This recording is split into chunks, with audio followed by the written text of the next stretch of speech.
दयाल अनंत सुख सम्राट आदि सद्गुरु सर्व आत्माओं के सत्य सर्व सृष्टि के सद्गुरु सद्गुरु सुखानंद महाराज धन्य हो परम दयाल सद्गुरु दयाल महाराज धन्य हो परम दयाल सद्गुरु बाबाजी महाराज धन्य हो परम गुरु नाम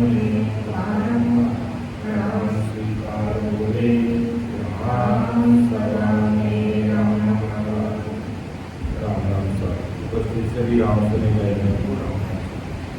सबको राम राम सबको प्रणाम। महाराज की कृपा से सायकालीन सत्संग का 1 घंटे का सिमरन का समय हर्ष उल्लास आनंदमय वातावरण के साथ पूरा हुआ। महाराज की हमारी कृपा ही समस्त राम सुनी बहन भजन में रचमच रहे और ऐसे ही रचमच होना है, क्योंकि महाराज ने कहा कि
लख 84 में गोता खावे आने मन सबड़ श्याम तू मर दे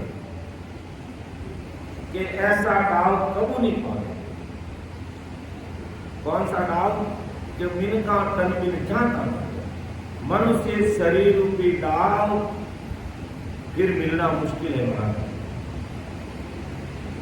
ऐसो डाल कबू नहीं पावे मिन का तन मिन जाता जावे लख 84 में गोता।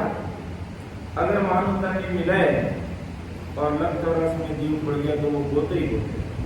हारे मन सबल श्याम को बरवे, तो सबलवादी सतगुरु परमात्मा से बर यानी उससे मिल, उस परमात्मा की प्राप्ति कर। ये पुटरिया मन हर बज पार उतरे, हारो अवसर कारज सरे रे, पुटरिया मन रे हर बज पार। इस मन का महाराज लाड लड़ाई ने अपन सगळे जन करे क्या ये मानो दंड की ऐसा डाव मिलना फिर मुश्किल है। इसका सदुपयोग कर लो जैसे कैसे भी। संसार का काम गृहस्थी का काम, दुनियादारी का काम, ये अपने प्रारब्ध अनुसार कुदरती होता रहेगा। उसमें आप ज्यादा मातापची मत करो। सहज वर्ती में जो काम हो रहा है बस उसको करते रहो। सहज वर्ती में जो काम हो रहा है उसको करते रहो। ज्यादा मातापची करते हैं और उसका रिजल्ट नहीं मिलता है, इसका मतलब अपने प्रारब्ध में वो काम नहीं है और अपन दूसरों की देखा देखी उलझ जाते हैं। तो सहज वर्ती में जो हो रहा है उसको होने दीजिए, ऐसा परम सब कुछ सुखराम जी महाराज फरमाते हैं। तो हमें इस प्रकार सिमरन में रात और दिन लगे रहना 24 घंटे, यानी 24 घंटे का मतलब अधिकतर समय हमारा सत्संग, सिमरन, सेवा, ज्ञान चर्चा में बीते। ऐसा हमें चिंतन, ऐसा हमें मनन, ऐसा हमें विचार करना चाहिए। और ऐसा जब तक अपन करते नहीं और मायावी संसार में डूबे रहते हैं तब तक काम होता नहीं। इसलिए आदि सतगुरु सुखराम जी महाराज विठल राव का जो अपना समाज चल रहा है उसको अपन कंटिन्यू करते हैं। विठल राव बहुत समझदार राजा था, ब्रह्मचारी का शिष्य था और ब्रह्मचारी ने महाराज जब जलोदा पहुंचे तो सबसे पहले ब्रह्मचारी के आश्रम में महाराज ने रात्रि विश्राम किया। जब रात्रि विश्राम किया तो महाराज तो सता समाधि में लीन अपने ध्यान में तलीन थे और वो ब्रह्मचारी एक तरफ बैठ करके मुद्रा सागर में पचरा, आंखों को बंद कर दिया, कान को बंद कर दिया, गुदाघाट को बंद कर दिया, वो अपने हिसाब से अपनी साधना में पचरा। तो आदि सतगुरु सुखराम जी महाराज को दया आ गई और अपन देखते हैं पूरा ब्रह्मचारी का सम्मान लिखा हुआ है महाराज का। कई बार महाराज वहां रुके तो महाराज ने क्योंकि वो त्यागी था, बैरागी था, तो रेस्पेक्टेड शब्दों से ब्रह्मचारी की जैसे शब्दों का भी उच्चारण किया। लेकिन ब्रह्मचारी अपने त्याग, बैराग, अहंकार और वेग के कारण महाराज को नहीं समझ पाए। तो जबकि महाराज ने समझाने का प्रयास किया, हर तरीके से समझाने का प्रयास किया, लेकिन त्याग, बैराग, वेग के कारण महाराज को नहीं समझ पाया। और ब्रह्मचारी का जो शिष्य, जब ब्रह्मचारी और महाराज के बीच संवाद चल रहा था, विठल राव वहां थे। विठल राव ने ब्रह्मचारी और महाराज के संवाद को सुना। तब महाराज के एक एक शब्द विठल राव के हृदय में बैठ गए और ये पक्का विचार कर लिया कि ये कोई सतगुरु साहिब की रचना अलग, ये बहुत बड़े महान पुरुष हैं और ये जो बात कह रहे हैं मेरी ये लग रही है। तो फिर ब्रह्मचारी तो महाराज के ज्ञान की तरफ, बातों की तरफ ध्यान दिया नहीं और विठल राव ने महाराज के शब्दों को पकड़ लिया। फिर अगले दिन विठल राव और महाराज का संवाद होता है। तब महाराज से पहला प्रश्न विठल राव ये कहता है, वो महाराज इस संसार में ये 4 प्रकार की जो भक्ति है, वेद है, वेद है, लवेद है, सूक्ष्म वेद माँ विष्णु से प्राप्त किसने बनाया?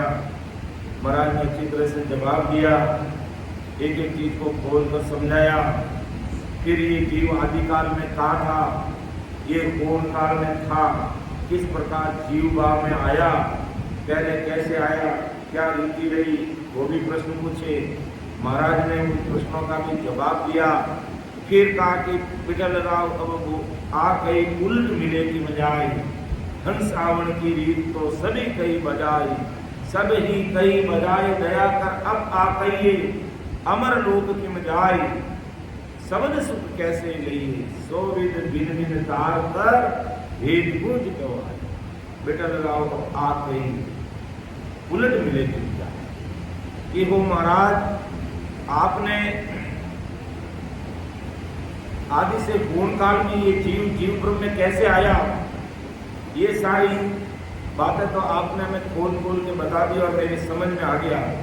अब ये जीव भाव में आ गया, मनुष्य बन गया, अब ये उलट के वापिस अमर लोक में कैसे जाएगा कि अमर लोक की में जाए शब्द सुख ले कैसे लइए, सो विध भिन्न भिन्न तार कर वेद गूंज को आए।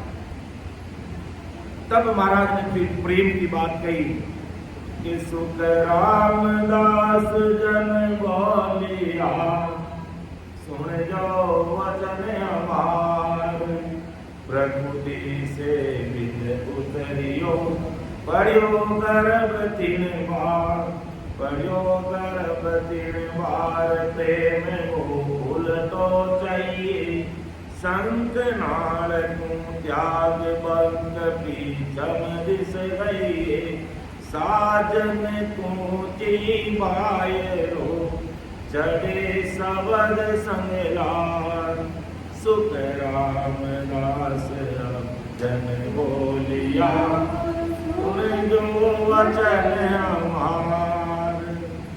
तब महाराज ने स्पष्ट शब्दों में एक ही बात कह दी, प्रेम की बात। पहले जीव कैसे आया वो सारी चीज समझा दी और पिछली सत्संग में हमने बहुत ही अच्छे से इसको लिया। तो फिर महाराज ने कहा कि सुखराम दास जन बोलिया, सुन जो वचन हमार। अरे राजा बिठलराव सुन ले, और आज अपन को सुनना है कि प्रकृति से बिन उतरियो, पढ़ियो गर्भ 3 बार, पढ़ियो गर्भ 3 बार, प्रेम को उल्टो चाहिए। अर्थात मूल काल से जीव आने के बाद कहते पूत पिता के अंदर रहता है, और पूत पिता के अंदर कैसे रहता है, पिता की प्रकृति में रहता है। जब माता पिता संसारिक क्रिया करते हैं तब ये प्रकृति से उतर करके गर्भवास में रहता है। तो महाराज ने कहा कि जब संसार करने पर, संसार की रीति अपनाने पर कैसा प्रेम चाहिए, वही प्रेम वापिस मोक्ष जाने चाहिए। ये बात में चल राव को महाराज ने अच्छे से समझाया और कहा प्रेम प्रेम प्रेम में भी भेद, 4 प्रकार का प्रेम है, तब तक वो झूठा है, और 5वां प्रेम प्रकट नहीं होगा तब तक जीव न तो गर्भवास में आता है और न उलट के अमर लोक में जाता है। तो ये बात भी महाराज ने समझी। तो अब आगे जो अपन साक्ष्य ले रहे हैं कि कैसे जीव मोक्ष में जाता है, उसके बारे में बिठलराव और महाराज के बीच में संवाद चल रहा है, और बहुत ही सार्वजनिक बातें महाराज संसार के भाई बहनों के सामने रख रहे हैं कि अज्ञानी जगत कर क्या रही है, अज्ञानी जगत क्या कर रही है। आदि में घोर काल में थी और वापिस घोर काल तक जाने का ही साधन करके इति श्री मान लेती है कि हम मोक्ष में पहुंच गए। 3 लोग की भक्ति करने वाले भी अपनी भक्तियों के द्वारा मोक्ष मानते हैं, लेकिन वो मोक्ष किसको मानते हैं, पार ब्रह्म को मोक्ष मानते हैं। ये भी पार ब्रह्म तक पहुंच गया जीव, वहां जाने पर जीव सुख और दुख से न्यारा हो जाता है, लेकिन 5 विषय और इच्छा रूपी माया उसकी वहां तक खत्म नहीं होती है। इस कारण उसको संसार में आना पड़ता है, उनको संसार में वापस आना पड़ता है। तो आदि सदगुरु सुखराम जी महाराज ने जब प्रथम सृष्टि रचना में लिखा कि जब प्रथम सृष्टि रचना हुई तो सबसे पहले शक्ति को पैदा किया, और शक्ति के माध्यम से फिर विष्णु भगवान को, ब्रह्मा जी को, या जो और शंकर भगवान को पैदा किया। इनको पैदा कर दिया और इनको हुक्म कर दिया कि सृष्टि की रचना करो, धरती, आकाश, पाताल यानी 3 लोक 14 भवन बनाओ। अब वो धरती आकाश पाताल बने तो बन तो रहे, लेकिन वो थिर नहीं हो रहे, वो रुक नहीं रहे। तब आकाशवाणी में सचरूप साई परमात्मा ने कहा कि अरे इसको सत्सबद का आधार दो, सत्सबद के आधार के बिना ये धरती आकाश पाताल 3 लोक 14 भवन नहीं बनेंगे। तब उस समय सचरूप साई परमात्मा की आकाशवाणी के कारण ब्रह्मा विष्णु में शक्ति ने सत्सबद का आधार देकर के इस सृष्टि की रचना की गई और ये सृष्टि बनी। इसकी रचना हुई, 3 लोग 14 भवन बनाए, 3 ब्रह्म के 13 लोग, यानी कोण काल पार ब्रह्म की रचना की, आपको हमको पूरे दुनिया को। तो आदि संत सुखराम जी महाराज फरमाते कि जब इनको सृष्टि की रचना करने को कहा गया और इन्होंने सृष्टि की रचना कर दी, लेकिन सृष्टि की रचना करने के बाद ब्रह्मा जी कहने लगे मेरे 4 वेदों को पढ़ो और मेरे सतलोक में आओ। शंकर भगवान कहने लगे मेरे अष्टांग योग की साधना करो और मेरे लोक में आओ। और विष्णु भगवान कहने लगे मेरी नवदा भक्ति करो और मेरे लोक में आओ। और ज्योति कह रही, शक्ति कह रही है कि मेरी साधना करके ज्योति लोक में आ जाओ। तो सब जीवों को इस प्रकार अपने अपने लोकों में खींचने लगे, जबकि इनको इतना ही हुक्म था कि तुम सृष्टि की रचना करो, आपका काम इतना ही है। तो जीव पार ब्रह्म से आता और वो भक्ति भजन करके परमात्मा के देश में जाता। लेकिन फिर इन्होंने इस प्रकार संसार में रीति बना दी कि जीव परमात्मा के देश में जाना तो भूल गया और इन मायावी भक्तियों में रचमच हो गया और इस प्रकार ऐसे करनी कर्म और कर्म बंधन में लग गया कि जीव 84 लाख योनि में जाने लग गया। जब 84 लाख योनि में जाने लगा तो फिर जमदूतों की मार पड़नी शुरू होगी और जमदूतों की मार पड़ी, तब जीवों को वापस परमात्मा याद आया। बाकी परमात्मा किसको याद आता है? आज संसार में जहां कहीं भी जाते हैं सत्सबद के भेद की बात कोई नहीं बोलता, अपना अनुभव शेयर कोई नहीं करना चाहता, मैं कहां तक पहुंचा कोई मार्गदर्शन की बात कोई नहीं कहता। संसार के काम की बात सबसे पहले करेंगे कि मेरा संसार का काम ये नहीं हो रहा है, मेरा वो नहीं हो रहा है, क्या मेरे बस नाम रक्षा कर दो। ये पता नहीं कि अपन अगर नियमित रूप से 1 घंटा सुबह शाम अगर राम राम कर लेंगे तो हमें किसी से कोई राम रक्षा कराने की जरूरत नहीं है। अपनी राम रक्षा अपन खुद करेंगे और जब तक खुद नहीं करेंगे तो पराये भरोसे कब तक रहेंगे भाई। इसलिए अगर राम रक्षा करनी है अपनी तो अपन को खुद को नियमित रूप से राम स्मरण करना पड़ेगा, तो कुदरती ये राम रक्षा हो जाएगी।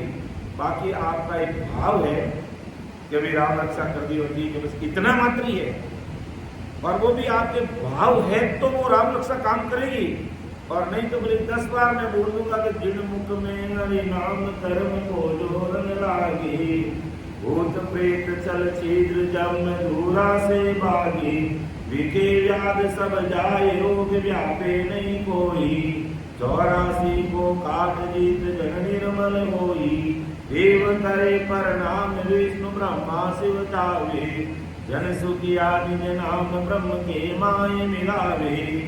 ये आदि सतगुरु सुखराम जी महाराज की राम रक्षा है। शब्दों में शक्ति है, ऐसी बात नहीं है। कोई भी भाई बहन इन शब्दों को बोलेगा तो वो गुण करेगा, लेकिन वास्तव में अगर शब्दों को पूरे गुण करवाना है तो अपन सुबह शाम बैठ के 1 घंटा 2 घंटा सिमरन करेंगे तो अपना आप रक्षा कवच बन जाएगा। किसी से भी अपन को राम रक्षा करने की आवश्यकता ही नहीं रहेगी। इसलिए अपना काम खुद को करना पड़ेगा। तो जब सृष्टि की रचना हुई तो ये ब्रह्मा विष्णु महेश और शक्ति बीच में बटफाड़ा बन गए, लुटेरे बन गए।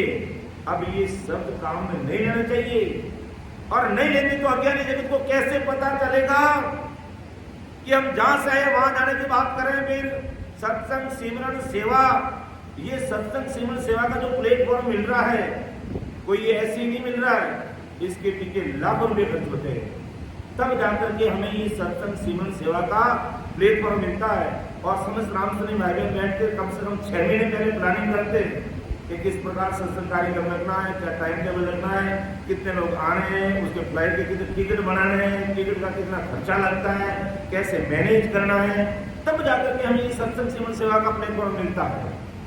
और इतनी मेहनत करने के बाद फिर हमारी गाड़ी आगे नहीं बढ़ती है, तो ये लाखों रुपए खर्चा करने का मतलब क्या है? फिर ये सत्संग सिमरन सेवा का मतलब क्या है? इसलिए सत्संग सिमरन सेवा का मतलब यही है कि हम जो भजन कर रहे हैं, उस भजन का एक तो हमारा समय बनना चाहिए कि महाराज के शब्दों को सुनकर अपने 1 घंटा अगर सिमरन करते हैं और 5 दिवस के सत्संग में जुड़े हैं, तो हमें 1 घंटा उसको बढ़ाना चाहिए। अब हम 2 घंटे करेंगे, फिर 2.5 घंटे करेंगे, फिर 3 घंटे करेंगे, फिर 4 घंटे करेंगे, और 5-5 घंटे करने वाले भाई बहनी बैठे हैं। 5-5 घंटे तक सिमरन करने वाले भाई बहनी बैठे हैं। कोई पूछेगा कहाँ बैठे हैं? इस सभा में बैठे जो पूरे बैठे हैं।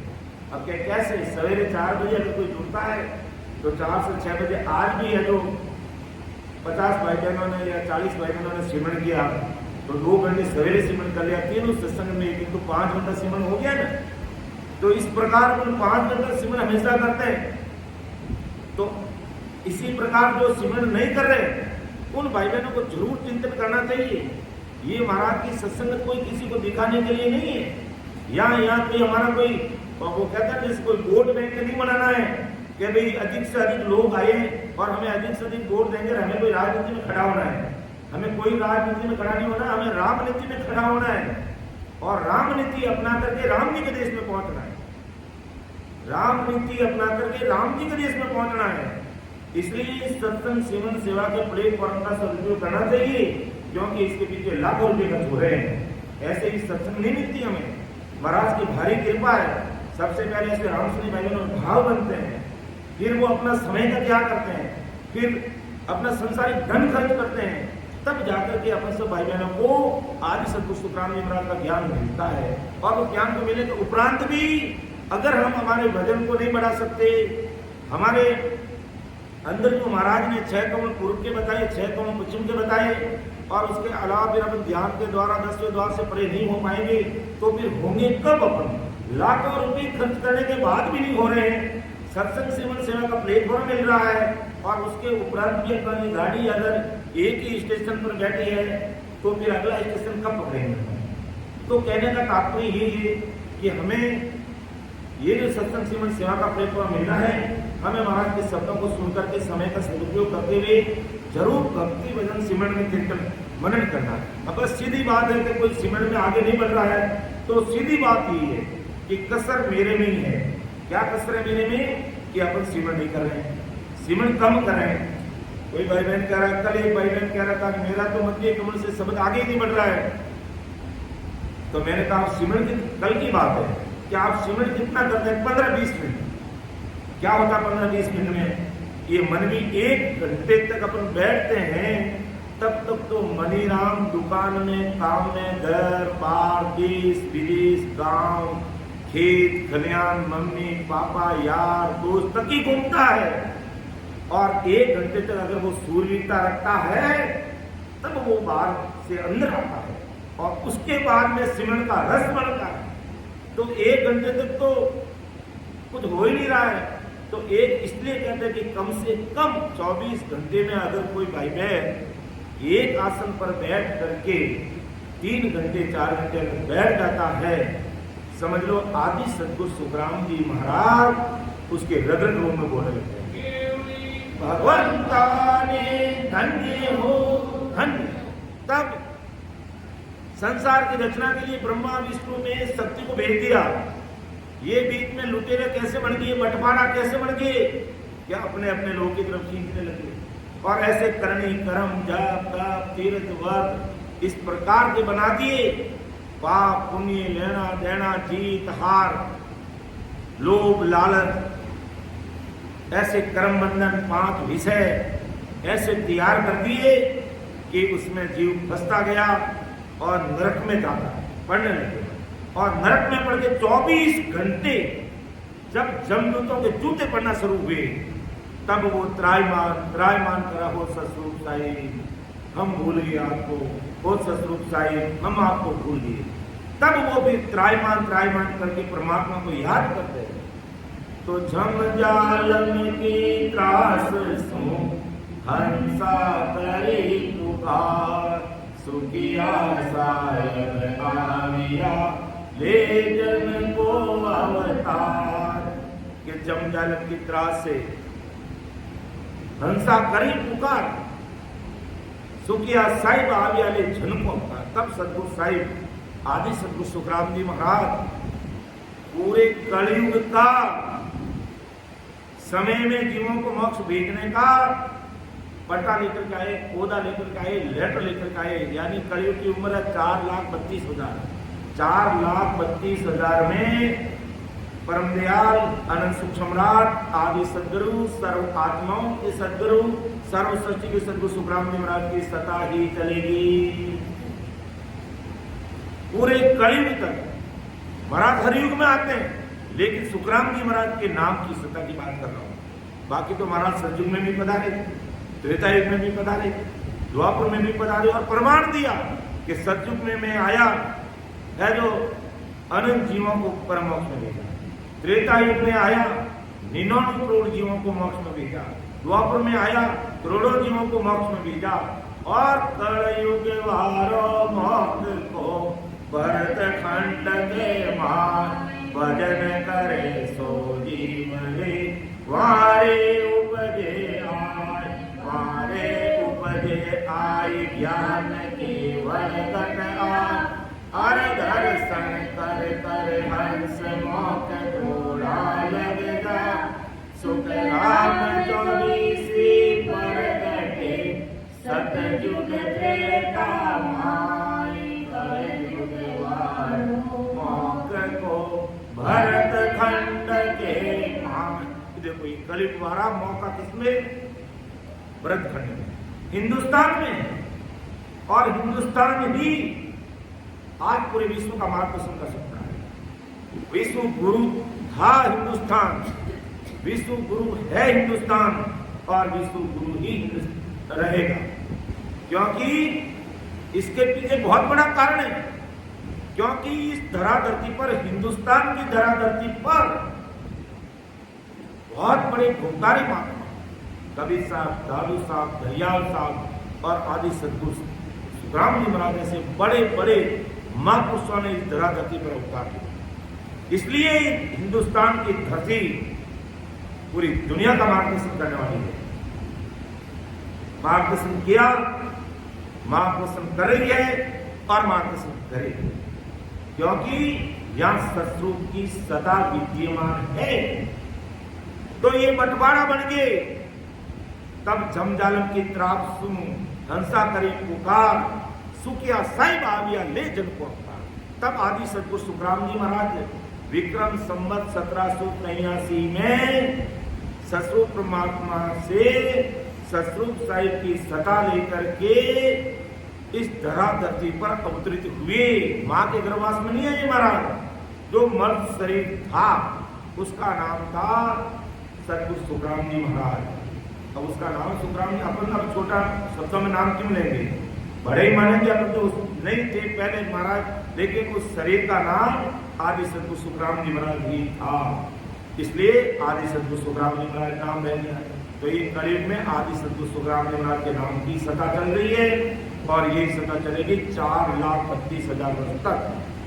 तो अब बीच में ये बंटवारा बन गए। जब जमदूतों की मार पड़ने लगी, तब परमात्मा से ये निवेदन किया, जीवन ने त्रायमान किया। तब आदि सतगुरु सुखराम जी महाराज का मैं हंसों का उद्धार करने के लिए इस धरा धरती पर आया हूं, और ये कलयुग वारो मौ को व्रत खंड के माए भजन करे सो जीव रे वारे उपजे। जो भी भाई बहन भजन में लग जाएगा वारे ये केवल ज्ञान घट में आ जाएगा।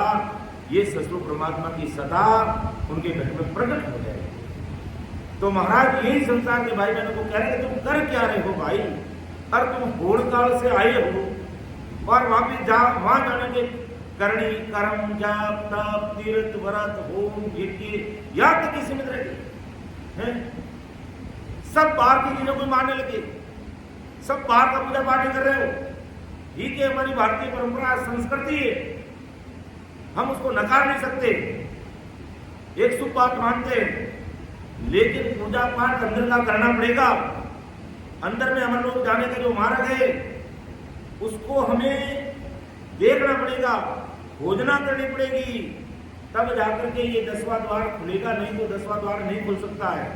अपन केवल और केवल 101% निजमन देकर के जब तक महाराज को नहीं मानेंगे तब तक अपन सिमरण भी करते रहेंगे, भजन भी करते रहेंगे, त्रिकुटी तक भी पहुंच जाएंगे, 3 ब्रह्म के 13 लोगों को भी पार कर लेंगे, लेकिन 10वां द्वार नहीं खुलेगा।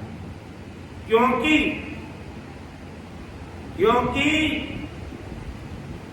पार ब्रह्म से पहले मां शून्य और शून्य सागर तक हमारा मन, बुद्धि, चित्त, अहंकार, सूरत, निरत सब काम करती है। वहां तक अपन जोरावर सिमरण करते हुए पहुंच सकते हैं। उसके आगे ये हमारा सिमरण भी काम नहीं कर सकता और हो ही नहीं सकता, और उससे आगे हमारी सूरत भी नहीं जा सकती। सब पीछे, 9 तत्लिंग शरीर भी पीछे रह जाता, ये सूरत रूपी काया भी पीछे रह जाती है। उसके बाद दिव्य काया चलती है, और सत शब्द की सता से ही प्रति प्रेम लाना पड़ता है, और सत शब्द की सता के द्वारा ही हम आगे बढ़ते हैं, सत शब्द की सता से ही हम आगे बढ़ते हैं। इसलिए 101% हम महाराज को निजमन देकर के लगेंगे, तब ये नैनचर अपने घट में प्रकट होगा और नैनचर की सता काम करेगी। क्योंकि नैनचर ब्रह्म वैराग अमर लोक से आता है और कंठ पर प्रकट होता है, और कंठ पर ये जीव प्राण बैठे हैं। इनको ये शंखनाल के रास्ते से लेते हुए, बंकनाल चढ़ते हुए, मैरुदंड पर पहुंचते हुए, फिर यहाँ से ईड़ा, पिंगला और सुखमणा त्रिवेणी संगम यहाँ पहुंचते हुए, फिर 3 ब्रह्म के 13 लोगों को पार करके 10वां द्वार खोल करके उस आत्मा को परमात्मा के देश में ले जाएगा। तो इसलिए 101% हमें मायावी भक्तियों से ऊपर जब तक नहीं उठेंगे तब तक, कहते हैं ना मारवाड़ी, कोई कवाड़ी और कोई डरना है, वही बात। तो महाराज कह रहे भाई तुम जो कर रहे हो, चाहे ज्ञानी है, त्यागी है, बैरागी है, वेदांती है, संसार के सब भाई बहनों से महाराज का पाला पड़ा था। जब महाराज मारवाड़ से उत्तर प्रदेश बरेली में पीलीभीत रोड पर ताराचंद्रेश्वर गांव पहुंचे थे, ज्ञानियों से, ध्यानियों से, वेदांतियों से, सटदर्शियों से, त्यागी, बैरागी, वेदकारी, सबसे महाराज मिले, और सब एक ही बात करते हैं, सब एक ही गीत गाते हैं, होड़काल से वहां तक उनको ही परम मोक्ष मानते हैं, उनको ही मोक्ष मानते हैं। तो महाराज का भी तुम नई चीज क्या हासिल करो, मैं नया मार्ग आप लोगों को बता रहा हूं, मैं नई चीज लेकर के इस धरा धरती पर आया हूं, और आप जब तक उसको नहीं मानोगे, जब तक आप उसको नहीं समझेंगे, तब तक अपना काम होने वाला नहीं है। ऐसा परम दयाल अनंत सुख सम्राट आदि सदगुरु, सर्व आत्माओं के सदगुरु, सर्व सृष्टि के सदगुरु सुखराम जी महाराज ने संसार के सारे भाई बहनों के सामने अपनी बात रखी है। तो ऐसे महापुरुषों के वचनों को हमें हृदय में उतारते हुए आगे बढ़ना है, और न कि जहां से आए वहां के गीत गाना। जब जहां से वहां के गीत गाएंगे तो कैसे हमें, जब देखो पहले महाराज जब सतयुग त्रेता द्वापर तक आए तो पार ब्रह्म को ही परमात्मा का देश मानते। तो ये ज्ञानी, ध्यानी, वेदांती जब ये घोणकाल ब्रह्म को पार ब्रह्म तक मानने लगे तो महाराज ने कहा कि जो पार ब्रह्म से परे जो सस्रू पार ब्रह्म परमात्मा का देश है वो मेरा देश है, और तुम घोणकाल तक को मोक्ष मानते हो तो मैं परम मोक्ष की बात कर रहा हूं।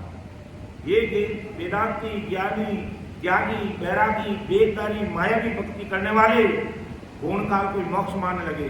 तो फिर महाराज ने कलयुग में अपनी भाषा को चयन किया, भाई तुम घोणकाल तक को भी अगर मोक्ष मानते हो तो मेरा परम मोक्ष की बात कर रहा हूं मैं।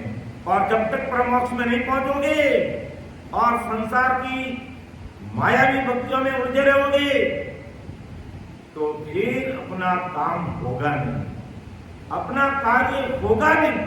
और अपना कार्य करने के लिए 101% हमें अपना निजमन लेकर के 101% आदि सद्गुरु सुखराम जी महाराज को ही मानना पड़ेगा। और ना कि हमें परिचय में और चर्चा में पढ़ना है, हमें केवल निकेवल सद्गुरु परमात्मा की भक्ति करनी है। और इसके अलावा हमें मायावी परिचय में नहीं पढ़ना है। आज अपन परम दयाल अनंत सुख सम्राट आदि सद्गुरु, सर्व आत्माओं के सद्गुरु, सर्व सृष्टि के सद्गुरु सुखराम जी महाराज को धन्य हो धन्य। इतनी सारी उपाधि क्यों लगाते? क्योंकि आप इस मायावी संसार में आए, इस मर्तलोक में आए और अपन सब जीवों को परमोक्ष में भेजने के लिए आए, लेकिन मायावी संसार में रहते हुए कहीं भी माया का सहारा नहीं लिया। जबकि अन्य प्रकार के कितने बड़े बड़े महापुरुष इस धरती पर आए, उन्होंने माया का सहारा लिया, उन्हें संसारिक परिचय दिए। इसलिए हम अन्य संतों के सामने किसी ने कहीं नहीं सुना होगा कि वो इतने संतों के आगे इतनी बड़ी पदवी लगती है कि परम दयाल अनंत सुख सम्राट आदि सद्गुरु, सर्व आत्माओं के सद्गुरु, सर्व सृष्टि के सद्गुरु सद्गुरु सुखराम जी महाराज ने धन्य हो धन्य हो। और कोई इतने बड़े महापुरुष महाराज से पहले भी आ चुके, दरिया महाप्रभु भी आए, दादू जी भी आए, कबीर साहब भी आए, लेकिन मायावी संसार में रहते हुए माया का प्रयोग किया, माया को साथ में लिया, लेकिन महाराज माया से परे रहे, कहीं भी मायावी पर्चा नहीं दिया और कहीं भी मायावी पर्चा देने की कोशिश भी नहीं की। का पर्चा है मेरे पास, लेकिन घट का पर्चा है। किसका पर्चा है? घट में पर्चा है मेरा, कि ससुर साहिब घट में कैसे मिलते हैं, मैं वो पर्चा देता हूं, न कि संसार के पर्चे देता हूं कि तुम्हारी अरदास मेरे तक आ गई है, तुम्हारी ये तकलीफ है। ये पर्चे नहीं चाहिए हमें घट पर्चा चाहिए। ये मायावी पर्चे महाराज को ज्ञान को जोड़कर हम क्या कर बैठते हैं? सोच समझकर गुरु ज्ञान की तरफ हमें कदम रखना चाहिए और ना कि हमें मायावी पर्चे देना चाहिए। महाराज ने भी मायावी पर्चे की बात ही नहीं की है और हम यह मायावी पर्चे की बात करते हैं। कैसे करते हैं? कि तुम्हारे लिए हमारे अरदास आई है। कैसी अरदास आई है भैया? है क्या हम मायावी काम के लिए गुरु कार्य करने में लगे? विचार कर लेना चाहिए कान खोल करके, विचार करना चाहिए कान खोल करके। ये इस प्रकार बैरंग पर्चों की बात नेक्स्ट टाइम इस सत्संग में नहीं होनी चाहिए। मैं साफ साफ शब्दों में कह रहा हूं, अगर हम किसी में घट पर्चा प्रकट नहीं कर सकते तो चुपचाप सत्संग में बैठना, सत्संग को सुनना। अपने समझ की बात है तो धारण कर लो और नहीं है तो बैठ के राम राम करो। बस फालतू की पंचायत करने के लिए ये प्लेटफॉर्म नहीं है कि मैं ऐसा करता हूं, मैं ऐसा करता हूं।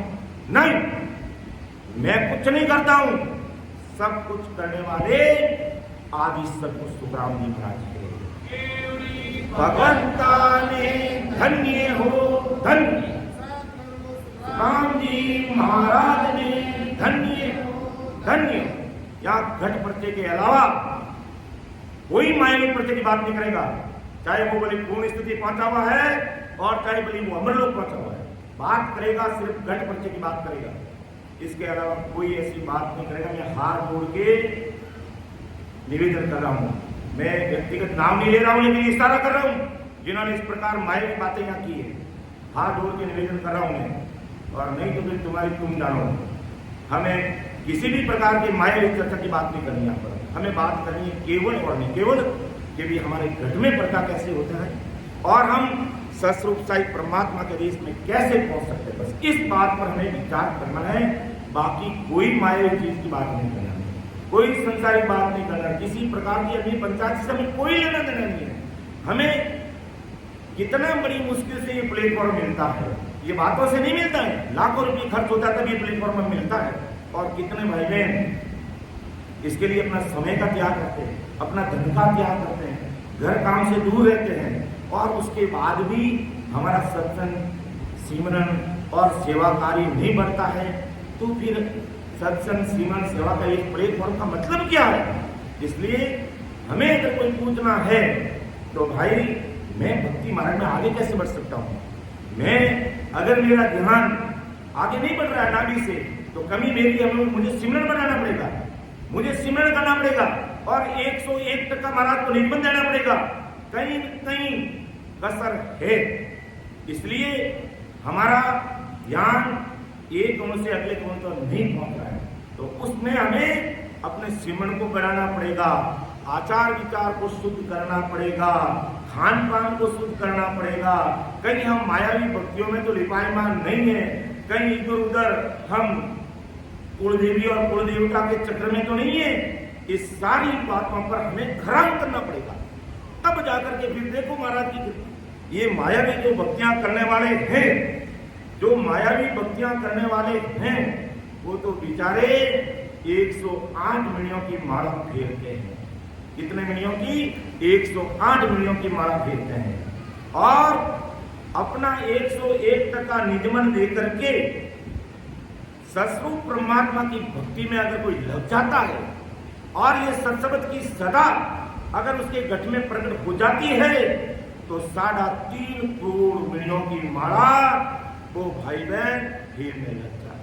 तो ये 3.5 करोड़ मणियों की माला कैसे फेरेंगे कि अनगिनती गिनती नहीं राम नाम की जोड़, एक सांस में होते सिमरन 70 करोड़। तो ये सिमरन 70 करोड़ की बात हमें करनी है कि भाई के 70 करोड़ नाम कैसे आए, हमें ये बात करनी है। और हम बात करते हैं बेशर्म करते जैसे कि तुम्हारे ये तकलीफ है, वो तकलीफ है, और तुम्हें क्या लेना देना, मुझे मेरी तकलीफ मुझे देखनी है।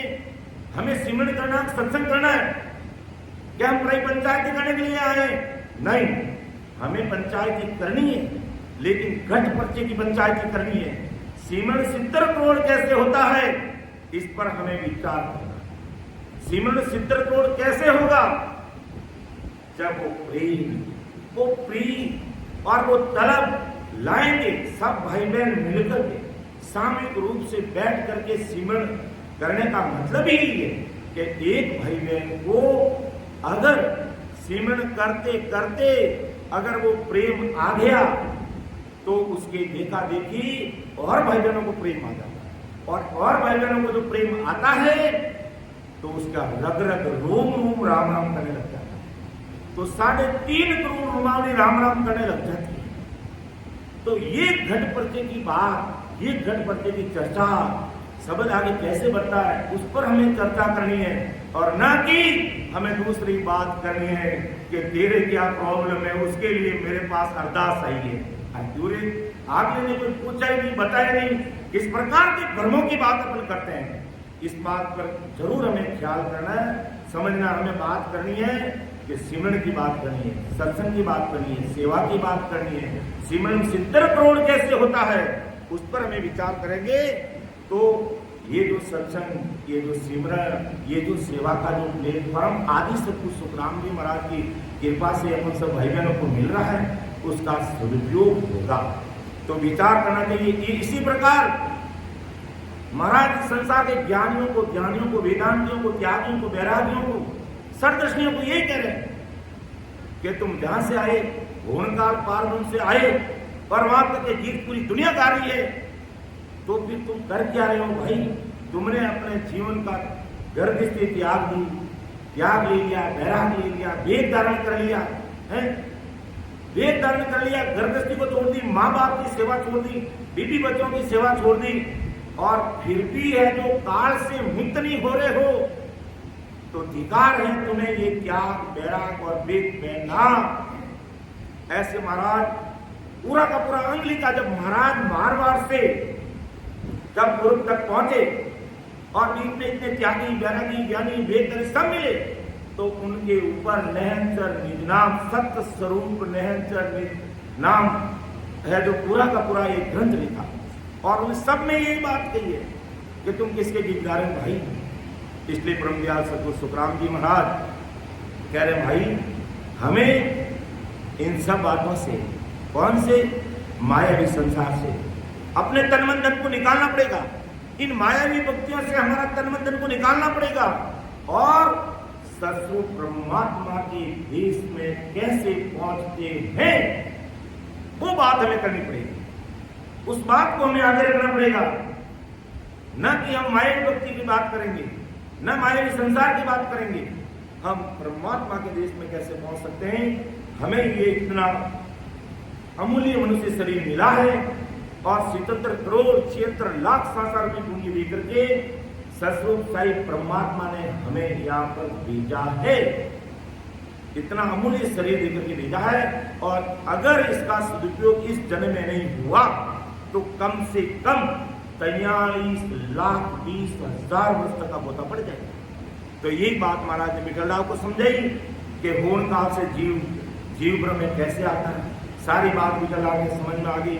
तो फिर विठलराव ने कहा कि उलट मिले कि में जाए, वापिस उलट के अमरलोक कैसे जाएगा, कि अमरलोक के वो सुख कैसे लेगा, वो सारी विधि विधान मुझे खोल खोल करके बताओ। तब महाराज ने प्रेम की बात रखी कि सुखराम दास जन बोलिया सुनो वचन हमार, भ्रतुकी से बिंद उतरियो पड़ियो गर्भ तीन बार, पड़ियो गर्भ तीन बार प्रेम को उल्टो चाहिए, संत नाल को त्याग बंद भी चमझ सके, साजन पूछी बायरा। सबको छोड़ करके समझ के साथ तुम्हें आगे बढ़ना पड़ेगा। और प्रेम कौन सा, जो संसार की रीति करने में जो माता पिता के प्रेम आया और अपने जैसे पुत्र प्रकट हुए, वही प्रेम, उससे कई गुना अधिक प्रेम हमें वापिस परमात्मा की भक्ति के अंदर लगाना पड़ेगा। तब जाकर के हम उलट करके वापिस परमात्मा के देश में पहुंचेंगे। ये बात विठलराव के समझ में आ गई। तो फिर भी उन्होंने कहा महाराज ये प्रेम कैसे आता है, कौन सा प्रेम है। तब महाराज 5 प्रेम बताए, जिसमें कहा कि भाई चार प्रेम है, तब तक तो वो झूठा है, और जब तक 5वां प्रेम प्रकट नहीं होगा तब तक नियंत्रण नाम इस घट में प्रकट नहीं होगा। एक अपन जैसे कोई चीज को देखते हैं, फिर उसको सूंघते हैं, फिर उसका स्पर्श करते हैं, तब तक तो कोई काम बनता नहीं है। वास्तविक वो